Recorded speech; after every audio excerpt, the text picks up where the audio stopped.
పవన్ కళ్యాణ్ ఉప్పాటి సముద్రం ఇంతలా మునిగిపోతుంటే ఏం చేస్తున్నాం? Pawan Kalyan OG cinema promotion చేసుకున్నాం. ఇలా నిన్నటి వరకు ప్రతి ఒక్కడు ఒక ఫోన్ పట్టుకోడు పవన్ కళ్యాణ్ తిట్టడం, ఫోన్ పట్టుకోవడం పవన్ కళ్యాణ్ తిట్టడం. ఎందుకంటే ఈ సముద్రం ఇలా పైకి వచ్చింది కదా. అదే ఈ రోజు ఇంత శరవేగంగా ఇక్కడ పనులు జరుగుతున్నాయి. ఇంత రాత్రి మీద ఇంత రాళ్ళు ఇంత వాళ్ళు ఎంతున్నారు, ఇది కనపడదు మీ కళ్ళకి. ఓన్లీ పవన్ కళ్యాణ్ ఏం జరిగినా ఒకేలా ఎక్కడేం జరిగినా పవన్ కళ్యాణ్ మీద వేసేయడమే నెగిటివ్ గా. మానుకోండి ఇది. ఈ రోజు ఒక్క మీడియా అన్నా మాట్లాడుతుందా? ఇంత శరవేగంగా ఇక్కడ పనులు జరుగుతున్నాయి పిఠాపురంలో, ఇక్కడ ఉప్పాళ్ళు ఇంత మంచిగా వాల్ కడుతున్నారు, దీని గురించి ఎవడో మాట్లాడు.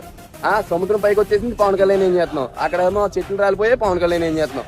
ప్రతి ఒక్కరికి ఇది ఒక అలవాటు అయిపోయింది. నేను పవన్ కళ్యాణ్ పెద్ద వీరాభిమాని ఏం కాదు, కానీ చేసిన మంచి పని ఎవరైనా చేసి ఒప్పుకోవాలి ఖచ్చితంగా. ఒక కష్టం విలువ తెలిసినోడే మరొక కష్టాన్ని తీర్చగలడు. సో ఆయన ఈ రోజు డిప్యూటీ సీఎం అయ్యాడంటే కారణం ఏంటంటే ఒక కష్టం విలువ తెలిసినోడు కాబట్టి ఇంత వేగంగా ఈ పనులన్నీ త్వరగా చేయించగలిగాడు. ఒక ప్రకృతి చేసిన విధ్వంసానికి కూడా పవన్ కళ్యాణ్